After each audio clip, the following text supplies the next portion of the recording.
Il-familji Maltin qed ikunu ffaċċjati b'żidiet fil-prezzijiet ta' affarijiet bażiċi fosthom il-ħalib, il-fuel u l-mediċina. Bil-Gvern Laburista ta' Joseph Muscat donnu ma jimpurtahx minn dan kollu. Saqsejna lill-Viċi Prim Ministru dwar kemm se tkun iż-żieda għall-għoli tal-ħajja fil-budget li jmiss. Iżda hu naqas milli jwieġeb il-mistoqsija ta' dan l-istazzjon u ma qalx kemm se tkun din iż-żieda. Ħabbar Ministru tal-Finanzi. Netnews prova jagħmel l-istess domanda lill-Ministru tal-Ekonomija Chris Cardona, iżda hu baqa' dieħel fil-karozza tiegħu u ħarab mill-mistoqsijiet tal-ġurnalisti. Dan minkejja il-membri tal-midja staqsew lill-uffiċjal tal-komunikazzjoni tiegħu u hi ripetutament ikkonfermat li Cardona se jagħti kummenti lill-ġurnalisti. Min statistika tal-NSO ħareġ ċar li kważi 79,000 persuna f'Malta jinsabu f'riskju ta' faqar, ħaddiema, familji u anzjani li mhux ilaħqu bil-pagi tagħhom sal-aħħar tax-xahar. L-istess jista' jingħad għal mijiet ta' pensjonanti.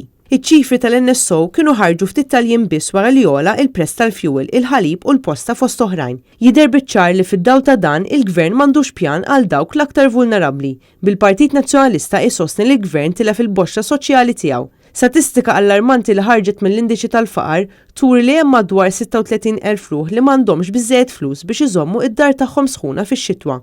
27,000 ruħ li ma jaffordjawx jieklu laħam, tiġiġ, ħut jew ħaxix u 12,000 ruħ li mhux jibqalhom biżżejjed flus sal-aħħar tax-xahar biex iħallsu l-kontijiet tad-dawl u l-ilma kif ukoll l-lons tal-bank.